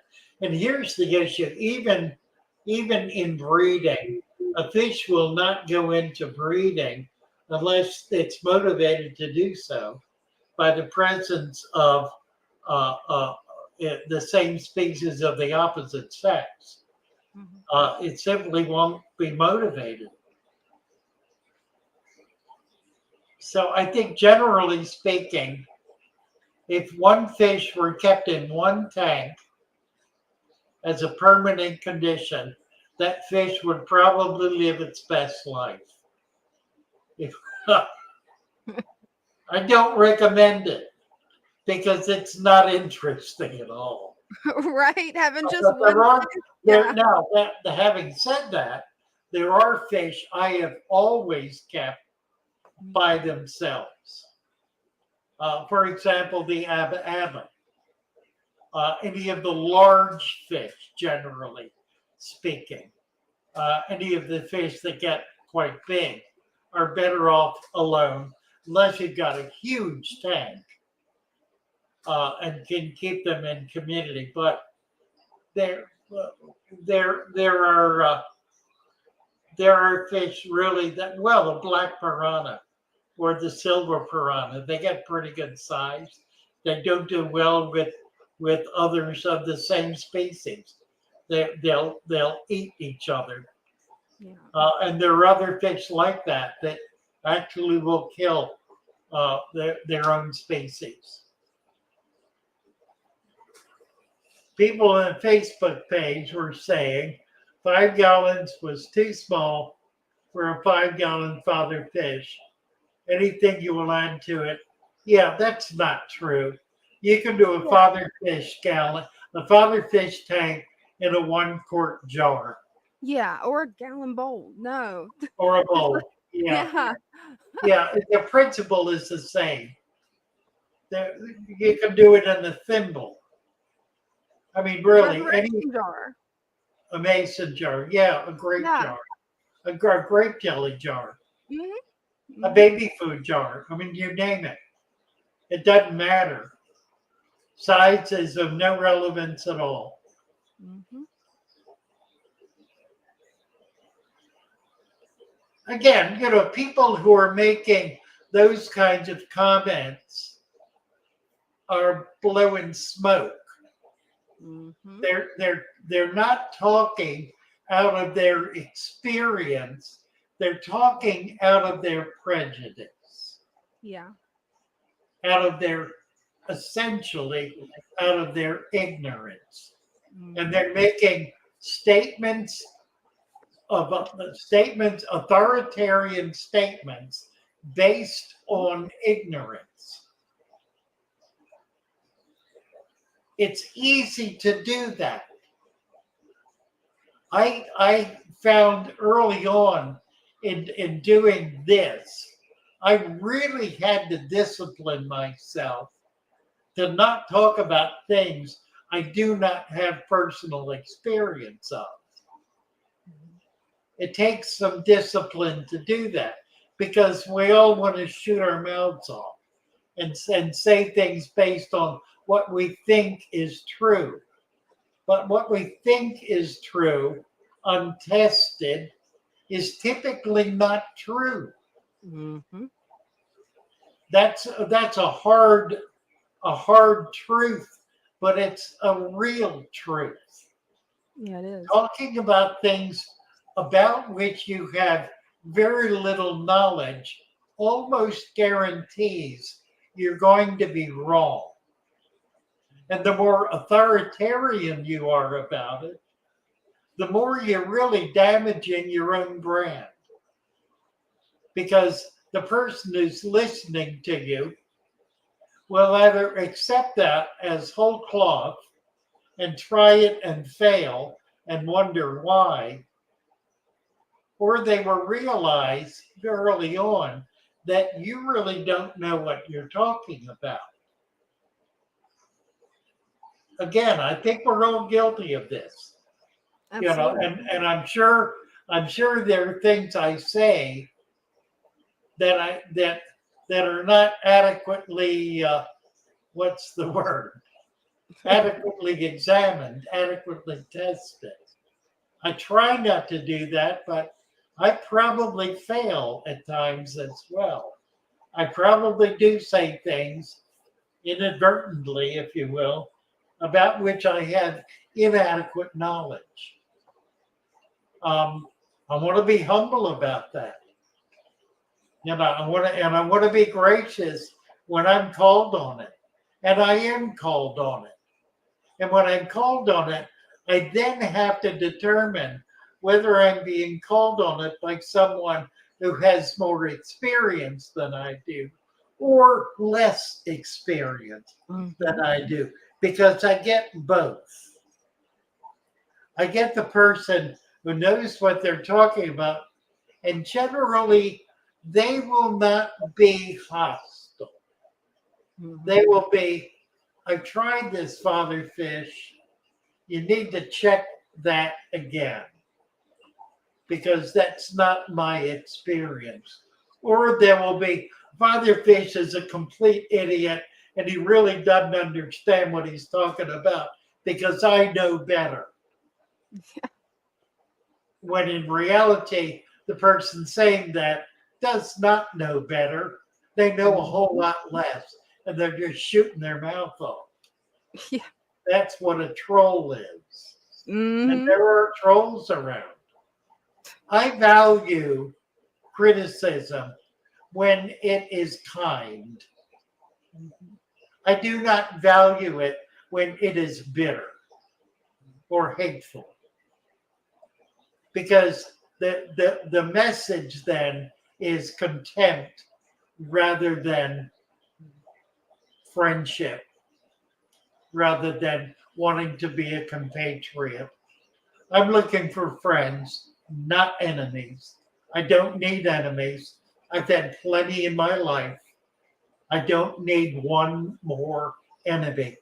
So when someone evidences that they are an enemy, I kick them off my channel. Yeah, that's the I best don't thing. tolerate it at all. And I don't allow them the opportunity to come around because I found they don't. They don't want to come around. They want to be pusillanimous. They want to fight. They want to be cantankerous. And I'm just not, I don't want to do that. I'm not interested. That's not productive. It's not a productive use of my time. So if I seem sometimes to be belligerent or closed-minded, that's why. I'm really not open to fools. I don't tolerate fools. And it sometimes it's not obvious, but usually it is. Usually it is. A fool will always be hostile, will always have an attitude of superiority, will always be convinced they know better. And that's pretty good evidence you're dealing with somebody who's just trying to pump themselves up at the expense of everybody else, and they're not worth listening to. They're really not. All right, enough of that. Justin Kruger, if you're an idiot, I love you and valid your Yeah. Thank you. Thank you. Am I an idiot? There are times. Esotericists, I love you. I love you too. Esotericists. That's neat. All I can say is you're not an idiot. You're one of the smartest people I have ever met. That's all I can say. I just hate. Well, you know, smart's a funny thing. Smart is sticking with what you know. Yeah, that's true. And really, I mean, that's really what it is. You know, I know 1/1,000,000th of 1% of all truth. But I know that much. Now, Hey, knowing that much, I also know that by knowing that, I am adding to the body of my knowledge, which opens me to understanding more deeply than I do and gaining a deeper awareness and a deeper understanding. So what I know now, I hope to know more and better in the future as I move forward. Yeah. I hope that what I know now is not the sum and total of my life's knowledge. Absolutely. Because That's that would, awesome. I would be in poverty if that were true. Deborah went out looking for wooden rocks for her tank. Excellent, excellent trip. That's perfect. I'll be right back. I'm going to put some more of that numbing medicine on my teeth. Go for it. Yeah. She's fighting the dentist. The dentist is not helpful. Lloyd Goodyear, one word, minnows. Gotta love minnows. I have 160-ounce mason jar. 160 ounces. How many ounces in a quart? 16. That's 10 quarts. 10 quarts. That's 2.5 gallons. 4 quarts in a gallon. A 2.5 gallon. So 1 gallon, 2 gallon, 2.5. That's pretty good size. That's like a pretzel container. So the big pretzel, the plastic pretzel barrel, that would be about 2.5 gallons. 3G is here. There he is. Hello, hello. Oh, that's so pretty. Is that water wisteria? Yes, sir. Nice. Mostly wisteria. There's a little tiger lotus. Okay, right. And there's some ferns, some Java ferns in the back there. Yeah, I see that. Wisteria is such a pretty plant. I know what the next plant is I'm looking for. It's kind of gone bonkers. This is a 55-gallon deep substrate. Yeah, it does that. Water wisteria and water, what's the other one? Water Sprite. Sprite. Yes, thank you. Yeah, that'll go bonkers too. I think wisteria is probably prettier. It doesn't have the large flat leaf that water Sprite does. Kind of feathery looking. I like it. Yeah, it's nice. That is beautiful. What is that? Is that a nubius or is that crypt? That's a crypt, isn't it? No, it's actually a Java fern. Oh, is it really? Oh, okay. Wow. I've never seen one like that. That's cool. There's a roll of them right in through the back behind there. The wisteria's right. It's kind of covered them up. So you've got it growing in gravel? That is black diamond. Okay. Like that's I done 1 inch of dirt and then 2 inches of black diamond sand. Oh, nice. And there's a good smattering of Malaysian trumpet snails in there. That's all over. Now there's a desirable snail. 1 million of those won't hurt a thing. You say so. I got like 1.7 trillion of them. Yeah, I'm sure. Wow. Right. But How long does it take to get to that point? Because I've just got my first few from my friend Caitlin, so I'm kind of curious now. I like them. Feed your bristlenose green beans. Wow, look at that. That is cool. That's quite a population there. Super reds. Love the super reds. Yeah, I need to get some breeding going on. There's some baby koi angels and some baby koi, golden kois. What's the plant? Do you know? Pearlweed. Pearlweed, okay. It's a really good carpeting plant for me. Yeah, it certainly is, isn't it? Works really well. This is a 20 long. It's got the deep substrate. Below this 20. Wait, I need to get some. Below this 20 long is another 20 long, and guess what it has in it? A few. Is that guppies? What are they? No. Paradise. Paradise fish. Are we having fun yet? Oh, how awful. How awful. How dreadful. Okay, y'all want a live feeding? You bet. Yeah. I got the puffer here. I got Puff Daddy here. Hang on just a second. Oh, that's a big puffer. Hang on, I gotta I'll get y'all squared up here in just a minute. I love those guppies too. Oh. It's a big mama guppy. Yeah, she is, isn't she? There's one snail. I'm gonna end up getting more puffer fish.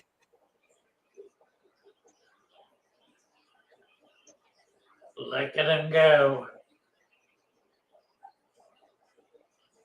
It's the only tank that I have that does not have snails in it. Which type of puffer is that? Is that the pea puffer? That is an avocado puffer. Avocado puffer. Yeah. A little bigger. Yeah, he's probably about 3 inches. Uh-huh. He's pretty. And he's straight fresh water. You know, so that's a big plus for me.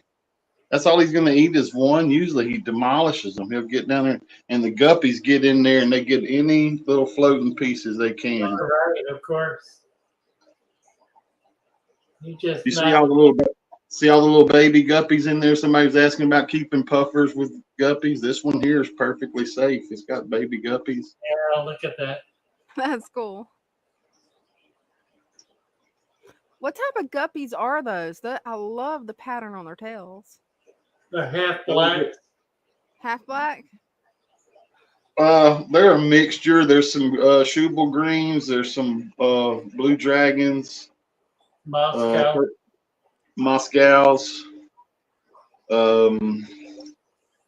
There's a purple dragon in there somewheres. But these are all kind of retired females. These are the old big mamas. She's carrying. Oh yeah. Yeah, every once in a while I'll put the cull males in here with them, and they'll get refreshed. But nice. Again, pearlweed. Yeah. I need to get some pearlweed. I don't have any pearlweed. I don't even know if I can get it from my farm. I don't think they carry it. I need to look into that. Yeah. I don't know if you can see them. They're super tiny angelfish. They're just now starting. Oh yeah, yeah. They're just now starting to look like angelfish. Yep. Huh. Those are cute. Nice. All right. Well, we got it. You got him. There he goes. He's back on them now. It's always satisfying to see him to tear them snails up. Look at that. And that is such a cool fish. And he's not even messing with the baby guppies at all, is he? Not at all.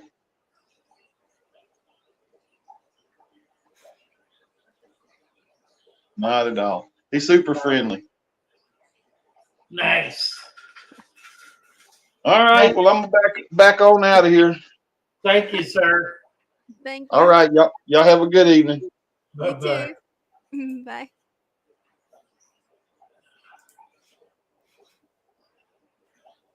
Yeah.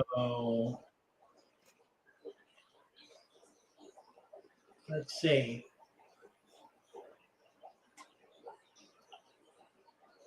What's going on here? Not much. Yeah, not much. In my chat, Victor C has a question. Wow, that puffer fish, is it the fish that... Let me start over again. Wow, that puffer fish is the fish, an endangered species. I don't think you can keep them if they're endangered species. Well, you can. It depends. Oh, if they're you bred in captivity as opposed to wild caught. Mm-hmm. A lot of endangered fish are being bred in captivity in order to reestablish the population.